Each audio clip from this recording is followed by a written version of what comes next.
So Tennocon 2024 was last night, and oh boy, there is a lot to unpack. Like, you're really twerking on stage. Oh my, what did I just bear witness to? And the Void Rig losing. All jokes aside, they all did a really good job at the cosplay contest. Now we have Soulframe, SEVAGOTH Prime Access, Caliban rework, a new update in August called the Lotus Eaters, as well as a deeper look into the big Warframe 1999 update coming later this year. So this video will be a simple summary of all the important things that you need to know for you to come back and check in if you forgot or if you simply just did not watch the stream and do not feel like watching 8 hours. If you watched Tennocon, you would have gotten a free Siren Prime and a free rifle called the AX52, which is actually pretty good, and I will be making a guide on that, so stay tuned for that as well. Also, the Ember Heirloom collection has just dropped yesterday. I'm sure many of you have seen it, but damn, it's a beautiful skin. We are also getting Ember and Rhino into the Prime Resurgence, which means Glaive Prime has finally been brought back. So please, if you have ever wanted the Glaive Prime, now is the time for you to go and get it. So farm it, get the Glaive Prime, because it's most likely not going to come back onto the Resurgence for a very, very long time. Alright, let's first talk about Soulframe. The first ever Soulframe Devstream was hosted at Tennocon, so we got a more in-depth look into Soulframe and what they are developing. And they have also announced the beta, which will be coming in the fall, which will be September time. So Soulframe is actually a lot closer than we think for a public open beta, which is exciting.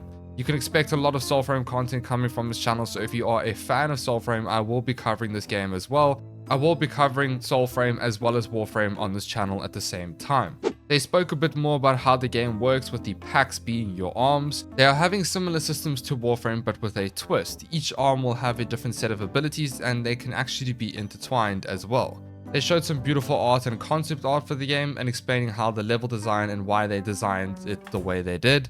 They then showcased an amazing demo of Soulframe for the first intro quest. Here we get the first look at how the character customization is done, and I can just say this is a really cool way to do character customizations.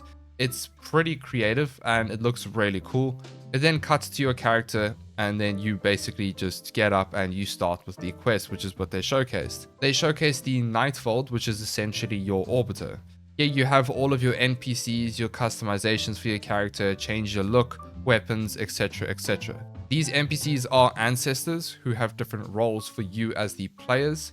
As you play the game, you will gain access to more ancestors, which will essentially grow your little encampment. We got to see more of the beautiful landscapes they have designed, as well as the combat. Now, regarding the combat, I do still think it needs to be ironed out a little bit. It's looking a lot better since the original showcase, but it's getting there. I don't think it's bad at all, and I think it has a lot of potential. I think with a few little tweaks here and there, it looks like it would be pretty good. What do you guys think about the combat? Let me know in the comments below. I have said it before and I'll say it again. I think everyone can agree Soulframe is looking beautiful and just looks overall stunning. They also showed a new ancestor who joins you, and they basically showcase the customization that you can do in the game. I'm assuming that when the final implementation is in, you'll be able to change the exact colors to what you want. Steve did say this is not final, this is just a little showcase. Overall, I am extremely excited for Soulframe. I think it will be a nice change of pace from Warframe, and I'm sure a lot of Warframe players are looking for something different, and I'm really excited to see what is going to come in the future regarding this game. They have also showed a trailer in the actual Tenno Live Devstream where we get to see more areas, more enemies, and many more teasers of what is to come with this game. That pretty much concluded the Soulframe panel, the Devstream, basically. We now move on to everything Warframe related, and there is a lot to unpack here, so just stick with me. I'm going to go over everything that is important for you to know, as well as give you my 2 cents on a few things. In the art panel, we got a big surprise, which, guess what? SEVAGOTH is the next primed Warframe. Right after I had just prepared a SEVAGOTH video, so I don't know if I should release a SEVAGOTH video now or when the prime drops. I will see. Let me know in the comments below what you guys think I should do regarding the SEVAGOTH video. But anyway, they first showcased the Epitaph Prime, the Legendary Secondary, and SEVAGOTH Prime as well. His Shadow Prime pretty much looks like Garuda's claws. It's yeah. And SEVAGOTH Prime is yuck. Like, yat.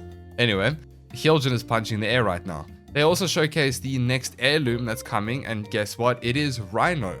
Which, if I have to be honest, the concept looks kind of weird. I like it, but there's something that feels off. Let's see how it looks in game. But yeah, that is just my personal opinion. I do think it'll look cool with the galaxy look though. I think a galaxy looking rhino is going to look pretty sick. We're also getting another signet called the Maganav Prime, which is going to be a bit more of a helmet accessory to a floating air loop type signet, which is what we've been getting. It's a bit different, but I like how it looks. SEVAGOTH is coming with the update in August, which I will go over in a second. And then a slight spoiler, we are getting another update before 1999, which will be bringing a deluxe skin for Caliban. Spoiler again, Caliban is getting a rework. The deluxe skin looks really cool, but I will say the ephemera coming with this skin is amazing. I really like it, and honestly a really good job done here with this ephemera and the effects. It looks stunning. We then have our first look at the atomic cycles in game, which looks amazing. You are able to customize them and change how they look, so it's pretty cool how customizable they are. And then in the art panel, they also showcased us the brand new Warframe coming called Site 09. What an interesting name. But anyway, he is a soldier, military slash fighter themed Warframe and an expert in weapons kind of vibe. So in the art panel, we actually got showcased a lot of things coming before the actual main event, which happens later on in the evening.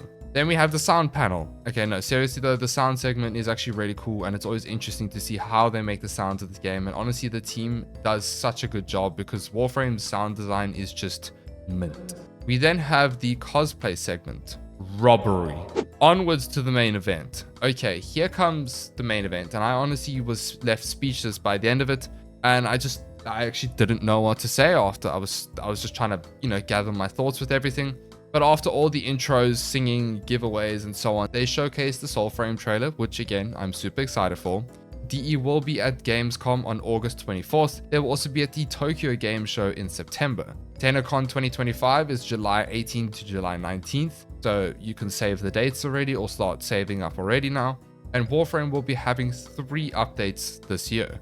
There will be a prologue style quest called the Lotus Eaters, basically clearing up all the untold stuff regarding Whispers in the Walls and Warframe 1999. This update will be coming in August with SEVAGOTH, and then there will be the unannounced 2024 update, which they will be announcing in Tokyo, or giving us more info on basically.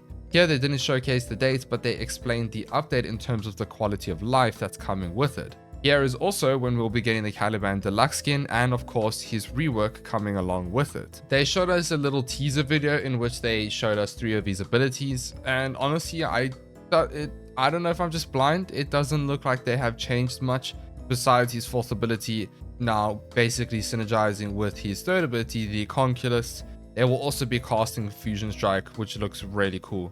I don't know, maybe I'm just blind here, but I'm assuming the abilities will just be tweaked and then the 4th will be reworked. We'll have to see. Hopefully he's not going to be named as the worst Warframe anymore. Item favorites are coming. You can now favorite your Warframes and so on. It's not wow, but it's cool, I guess. Yeah. And we're getting 5 new incarnates, and we're also getting the Companion Rework 2.0. So guess what? Make use of Smeeta while you can, because yeah, guess what? Charm is most likely going to be nerfed. It is what it is. We will also be getting the new Warframe Site 09. They haven't showcased any of his abilities yet, but I would be interested to see how they designed his ability. DE is also teaming up with The Line, which is a studio that will be making a short animated series before the release of 1999. DE, please make a series on Warframe. It is so packed with lore that you can easily make a long series regarding this game and its ginormous universe. It would be amazing. They have also added a mall relay, which you can run around in Earth. After all the technical difficulties, we finally get to see the Warframe 1999 demo. I will say, I really like the aesthetic, although it just feels weird. It's Warframe, but it's not Warframe. I know, it's basically Dark Sector inspired, but it's just so confusing. It's just weird, Although where they are going with this whole 1999 thing can expand this game so much and really change the direction of how, where the updates are going to go and how they're going to unfold the lore and the story of Warframe. So I am excited to see where they're going, but it is just something I would have to get used to because it's not Warframe in its, in its core, but it is Warframe in its core. It's weird. In the beginning of this demo, we are introduced to all of the proto-frames, which is Arthur, who is Excalibur, Amir, who is Volt, Aoi is Mag, Quincy is the new Warframe Site 09, Letitia is Trinity, and Eleanor is Nyx. All of them will make up the new syndicate called the Hex Syndicate. Now, DE has added a romance system for 1999, where you will effectively build a relationship with one of your syndicate members. This is up to you who you choose though, and I did not expect that, but I'm assuming it will benefit you by having a partner essentially, you know, if you are in love with one of them. We then get a first look at the atomic cycles, which looks pretty cool. You can bullet jump with them. I don't know how I feel about that, but anyway, it's obviously to move around the map easier. We also have been showcased a brand new faction coming to Warframe called the Skuldra. Pretty much like a 1999 version of the Grineer, and the head of this faction we meet is Major Rusalka. They then showed us a tank, a literal HO4 tank, which Arthur or you as the player has to fight. It was a pretty cool fight. I did see they showcased a new pistol and an RPG. This obviously means, which they did show in the art panel by the way, they're going to be bringing a few more 1999 styled weapons into Warframe. I don't think it will be exclusive to 1999. I think it will be in the main Origin system too, but I guess we'll just have to see. Man in the war moment. We then get introduced to the Tech Rot, which is effectively the infestation, but in 1999. And they are machines that are infected, which have already been showcased in the earlier dev streams, and also when they showcased 1999 originally. A new console hacking game, which looks like it has consequences if you fail. I wonder how that's going to turn out in public lobbies, if that is the case. It's basically just Snake, that's the game. And then the biggest twist of them all, a giant Stranger Things looking alien then spits out actual Excalibur, which is where it gets really interesting. I'm assuming this creature is the bridge between Origin System and Warframe 1999. The demo then led us on to one thing that people have been wanting for the longest time. If you haven't guessed already, or if you haven't watched it, we get dropped into a railjack with the infested everywhere in space, but it's from 1999. We land into the stadium, which was showcased, and Rebecca revealed the new Gemini skins coming to Warframe. With the release of the proto frames, we'll be getting an emote which will allow us to switch between a proto frame or a warframe. Both of these will be fully customizable. The proto frame will also have its own voice lines as well. And Rebecca also teased a Nyx and Trinity Light rework coming to Warframe because of the proto frames. We then get to meet the brand new infested liches, which are effectively a boy band called Online. I hate to admit it, but the song is already stuck in my head. Oh, it's bad. Anyway, all the Technoside Coda is what they would be called. So infested liches have been confirmed. That pretty much concludes everything regarding this video and what's happened with Tennocon and what's to come for the rest of the year. There's a lot. Soulframe in September, Lotus Eaters in August, unannounced update which is going to be revealed in Tokyo in September, which I assume is going to drop late September or November, I'd imagine. Then Warframe 1999 in winter, which I'm guessing it's mid-December. That's my thoughts. And to wrap up my final thoughts, I am super excited with everything. I think everything's going in a good direction. I don't really have an issue with what's coming in terms of where they're going with Warframe. I think it's pretty cool. I hope that this update is going to be one of the biggest updates in terms of players and, you know, everyone coming to play the game again. It's really exciting. But I don't have much more to say. I just want to wait until we get more info on everything. I want to know what you guys think. I'm really interested to hear your thoughts in the comments below and what are your speculations and with how everything's going to work out with the giant Stranger Things looking beasts and also infested liches. Super excited for that. So much more content to come to this game. Don't forget to leave a like and subscribe. And as always, a massive thank you to all of our channel members. You guys are the best. Thank you so much. And I'll see you all in the next one.